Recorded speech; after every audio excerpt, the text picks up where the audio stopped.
Fala pessoal, sejam todos bem-vindos. Bora aqui para mais um conteúdo, mais uma notícia trazendo para vocês as últimas informações diretamente de Brasília. Vamos aqui, pessoal, com o Revista Oeste, já deixando os créditos ao canal do Revista Oeste na plataforma do YouTube. Canal novo na área, pessoal, se inscreva, deixe seu like e o seu comentário, que isso faz uma enorme diferença para a gente aqui dentro da plataforma. Não se esqueçam também de comentar aí de qual região, de qual cidade vocês estão nos assistindo, que é para a gente saber de onde está vindo a nossa audiência. Agora, sem mais enrolação, bora para o conteúdo. 18 horas e 54 minutos e ontem, em São Paulo, o presidente Lula recebeu alta médica depois de fazer uma cirurgia de emergência no crânio. Numa entrevista coletiva no Hospital Sírio-Libanês, o petista comentou a prisão do ex-ministro da Defesa de Jair Bolsonaro, general Braga Neto. Ele está detido por suspeita de interferência no inquérito que apura a suposta tentativa de golpe de Estado. Lula afirmou que Braga Neto tem direito à presunção de inocência, que, segundo o próprio presidente, ele não teve ao ser preso em 2017 no âmbito da Operação Lava Jato. Como eu sei que vocês vão perguntar, mas não estava prevista a resposta, eu tenho muita paciência. O que aconteceu essa semana com a decretação da prisão do general Braga, eu vou demonstrar para vocês que eu tenho mais paciência e sou democrático. Eu acho que ele tem todo o direito à presunção de inocência. O que eu não tive, eu quero que eles tenham. Todo o direito e todo o respeito para que a lei seja cumprida. Mas se esses caras fizeram o que tentaram fazer, eles terão que ser punidos severamente. Esse país teve gente que fez 10% do que eles fizeram e que foi morto na cadeia. Então, não é possível a gente aceitar o desrespeito à democracia, não é possível a gente aceitar o desrespeito à Constituição, e não é possível a gente admitir que num país generoso como o Brasil, a gente tenha gente de alta graduação militar tramando a morte de um presidente da República, tramando a morte do seu vice e tramando a morte de um juiz que era presidente da Suprema Corte Eleitoral. O ex-juiz da Lava Jato e atual senador Sérgio Moro criticou a declaração de Lula. Na rede social X, Moro compartilhou a publicação da mulher, a deputada federal Rosângela Moro, para chamar a fala do presidente de fake news. Abre aspas. Ele nunca foi submetido à prisão preventiva. Foi preso somente após julgamento pelo TRF4. Cadê a checagem de fato pela imprensa? Fecha aspas. Ainda na coletiva de imprensa, Lula voltou a comparar o governo Bolsonaro a uma praga de gafanhotos. A minha maior vontade era trazer o Brasil de volta à normalidade. A normalidade democrática. Fazer voltar a funcionar o respeito entre as pessoas, fazer voltar o respeito entre as instituições, sabe? Cada um cumpra com o seu papel, cada macaco no seu galho, tudo ficará resolvido nesse país.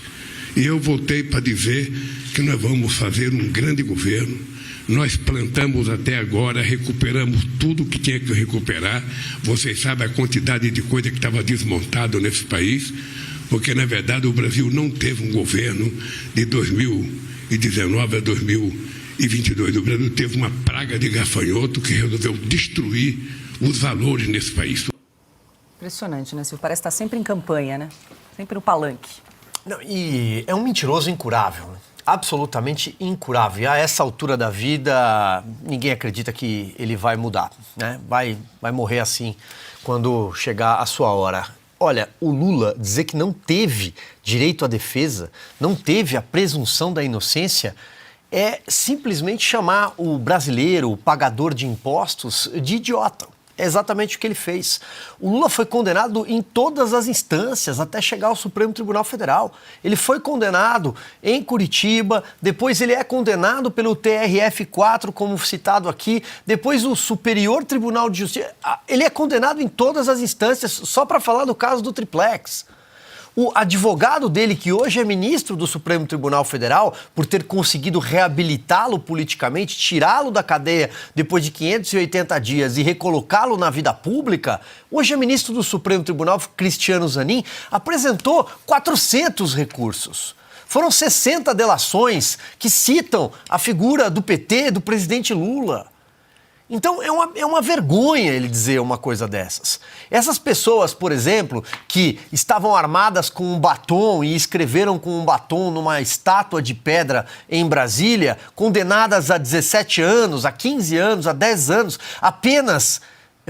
essas penas, a dosimetria dessas penas é similar à dele, que cometeu crime de corrupção e lavagem de dinheiro. Essas pessoas não têm a quem recorrer, porque são julgadas pelo Supremo Tribunal Federal, a última corte recursal no país, e a corte que não é a corte de direito, não é o juiz de direito. Elas não têm foro de prerrogativa para estar sendo julgadas no Supremo Tribunal Federal. Aliás, o Lula não foi julgado no Supremo Tribunal Federal. Ele foi julgado lá, na primeira instância, numa vara. E só foi reabilitado político porque o ministro Edson Fachin, à época, descobriu que o CEP estava errado. E aí, por um erro de CEP, a bola de neve chegou e estamos aqui assistindo o que estamos assistindo. Um presidente mentindo depois de passar dias no hospital. Será que esses dias no hospital que ele e a sua esposa, Janja da Silva, disseram que foram duros? Quando você vai ao hospital e é submetido a cirurgias delicadas, você repensa a sua vida, você repensa tantas coisas e o tempo que te resta pela frente. Será que nessa hora ele não conseguiu repensar nada? É preciso subir cheio de bile e mentir e praguejar contra os seus adversários políticos? Ele mesmo, na abertura dessa fala, diz: vocês não me perguntaram, mas eu já vou falar do general Braga Neto. Isso é um revanchismo, inclusive, contra a farda, que nunca foi tão humilhada na nossa história como está sendo humilhada agora, contra as Forças Armadas. As Forças Armadas estão hoje de joelhos para esse consórcio de poder formado pelo Supremo Tribunal Federal e pelo Lula. E a revanche e a humilhação das Forças Armadas era tudo o que o PT sempre quis. Pergunte ou revisitem as falas de José Dirceu, de José Genuíno. Vocês vão ver o rancor contra os militares. E hoje os militares se dobraram a eles. E aqui não estou defendendo golpe, coisa nenhuma, porque, como eu disse agora há pouco, na resposta anterior, quartelada nunca foi uma possibilidade no Brasil. É impossível isso acontecer num país como o Brasil. Por fim, Paula, eu queria muito deixar registrado isso. O Lula é um mentiroso e ele teve todas as possibilidades e ferramentas possíveis de ampla defesa. O que brasileiros comuns, CPFs, motoboys, dona de casa, trabalhadores não tiveram no 8 de janeiro, porque estão debaixo da espada de Alexandre de Moraes e não há quem recorrer senão a Deus. E à noite, numa entrevista ao programa Fantástico da TV Globo, Lula reafirmou o que havia dito mais cedo ao deixar o hospital na capital paulista. Eu perdi 4 eleições. Cada vez que eu perdi uma eleição, eu ia para casa, sabe, chorar minhas mágoas, reclamar e me preparar. Então é muito grave o que eles fizeram. Eu fiquei chocado e eu vou te dizer uma coisa. Eu defendo que eles tenham a presunção de inocência que eu não tive. Eu quero que eles tenham todo o direito de defesa. Mas se for verdade as acusações, essa gente tem que ser punida severamente para que sirva de exemplo ao Brasil. Chamou a atenção a postura crítica da TV Globo durante essa entrevista de Lula ao programa Fantástico. Apesar de a conversa ter acontecido num tom ameno entre a repórter Sônia Bride, o petista, a edição do material contestou a veracidade de falas do presidente, especialmente em relação à Operação Lava Jato. E aí, Ana, num determinado momento aí da entrevista, quando Lula disse que gostaria que os acusados aí da suposta tentativa do golpe tivessem amplo direito de ter defesa, algo que o presidente Lula disse que não teve quando foi presa, a edição do programa Fantástico interrompe a fala do presidente para dizer que ele teve, sim, a participação da defesa em todas as fases do processo sobre o triplex no Guarujá, no qual ele foi condenado, ou seja, foi desmentido pela Rede Globo durante a entrevista. Ainda bem que o William Bonner, né, não estava lá, porque senão o Bonner ia falar, inclusive o senhor não deve absolutamente nada à justiça. Paula, não custa lembrarmos que, apesar dele ter tido, sim, todo o sistema, todo o respeito ao sistema do processo, né, legal, ele teve o direito à ampla defesa, Não custa lembrarmos que os desembargadores do TRF4 de Porto Alegre, segunda instância, inclusive instância que aumentou a pena dele, que veio do então juiz Sérgio Moro, de 8 anos e alguma coisa, eles mudaram para 12 anos e alguma coisa.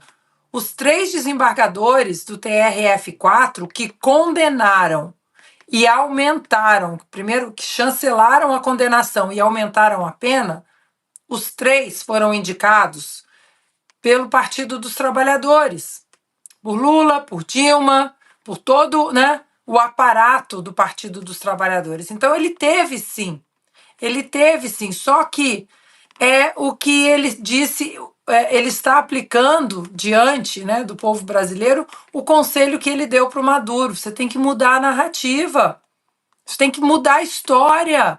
Você não pode simplesmente aceitar os fatos, né, e colocar os fatos como eles são. Você tem que mudar a narrativa. Paula, é muito triste que o Brasil esteja vivendo tudo isso, né, todo esse absurdo jurídico. E a gente sabe que no campo do executivo, política é assim: um fala, o outro fala.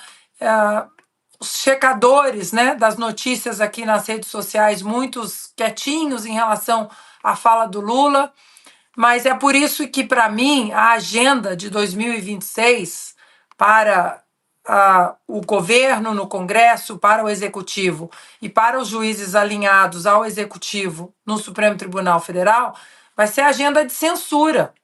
Porque hoje nós sabemos tudo isso porque as redes sociais falam muito mais alto do que até uma emissora como a Rede Globo. Portanto, a Rede Globo dizer isso não foi novidade nenhuma.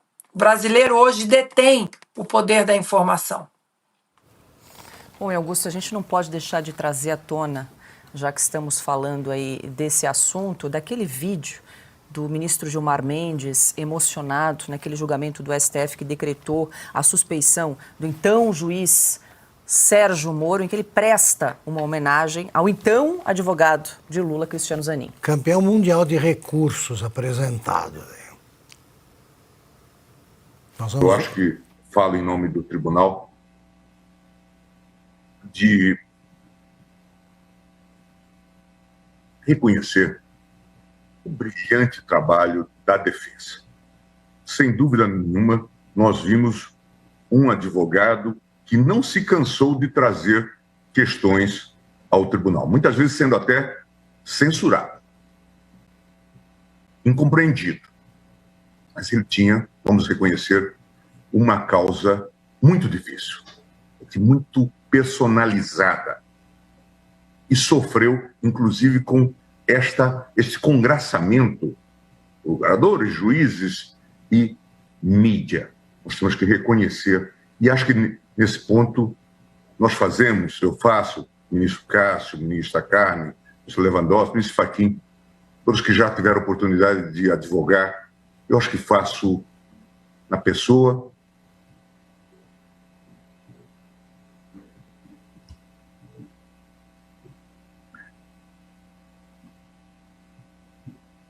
do Dr. Zanin uma justa homenagem. A advocacia brasileira. No peito de um farsante também bate um coração. É isso aí, se emocionando. Com o Zanin e o Lula é ingrato, né? O Lula não só foi defendido, teve mais bota amplo nisso, direito de defesa, como ele foi resgatado da cadeia pelo Supremo. Não é pouca coisa. O Supremo, como nos faroestes, né, americanos ali, os caras vão que fazem parte do bando, tiram o cara da cadeia, salva da forca. Tá? Ele teve a honra, o orgulho de merecer esse tipo de resgate por parte do Supremo Tribunal Federal, que, contrariando 9 juízes, é bom repetir, tirou da cadeia o Lula para ser candidato, não, para ser presidente da República outra vez. Porque o Supremo participou da campanha mais do que qualquer partido político. Mais do que qualquer outro. Foi ativista mesmo. o tempo todo. Agora, nós já nos emocionamos aqui no programa, quando estávamos na Jovem Pan, nós já choramos junto com o Gilmar Mendes. Eu precisei tomar água para comentar isso aí, porque é comovente. Comovente. Então eu digo isso aí. No peito da bandidagem bate um coração. É isso aí. Ana, lembrou do momento aí que foi comentado? Eu lembro Ana de ficou vocês. emocionada também. Também ficou emocionada. Também tomo água. Fiquei muito emocionada na época. Nossa, porque como não se emocionar diante de uma declaração dessa, de amor, né? Ficamos, e olha que nós nem combinamos, né? O Fiuza, o Augusto e eu, nós nem combinamos, nós ficamos de verdade profundamente emocionados. Agora eu fico pensando, porque já o chat aqui já me perguntou se algum ministro da Suprema Corte dos Estados Unidos faria um discurso desse. Acho que a pergunta é retórica. Estamos com 90 mil telas nesse momento. É isso aí, pessoal, e vamos aqui para mais uma notícia. Reeleição ou presidência. Tarcísio fala pela primeira vez sobre candidatura em 2026. Governador afirma que disputará a reeleição em São Paulo e defende Bolsonaro no comando do Brasil. Sondado como um possível candidato ao Palácio do Planalto em 2026, o governador paulista Tarcísio de Freitas comentou abertamente neste domingo sobre o seu futuro político em entrevista ao canal Livre da TV Bandeirantes. De acordo com o direitista, a tendência é que ele dispute a reeleição em São Paulo. O mandatário afirmou ser muito fiel ao eleitorado que o elegeu e que ainda possui projetos para entregar até 2030. Temos projetos interessantes para entregar em 2028, 2029 e 2030, o que me motiva a ficar em São Paulo, a entrega desses projetos. Por isso, qual é minha opção, qual é o meu caminho? É continuar em São Paulo, obviamente, fazer um bom trabalho para ajudar o grupo em 2026 a chegar à presidência da República, declarou. Ao ser questionado sobre o cenário presidencial, Tarcísio respondeu que o ex-presidente Jair Bolsonaro segue como pré-candidato da direita, embora o ex-chefe do executivo esteja inelegível pelo Tribunal Superior Eleitoral. Temos uma grande liderança da direita que é o Bolsonaro, e eu entendo que o candidato viável vai ser o próprio Bolsonaro ou aquele que ele ungir, avaliou Tarcísio, se comprometendo a dar apoio ao nome designado para a corrida presidencial. O que vamos fazer aqui? Eu vou buscar a reeleição e trabalhar para que o estado de São Paulo possa entregar o máximo para esse candidato que representa o campo do centro-direita em 2026, finalizou. É isso aí, pessoal. Agradeço a vocês pela companhia. Se não é inscrito no canal, se inscreva.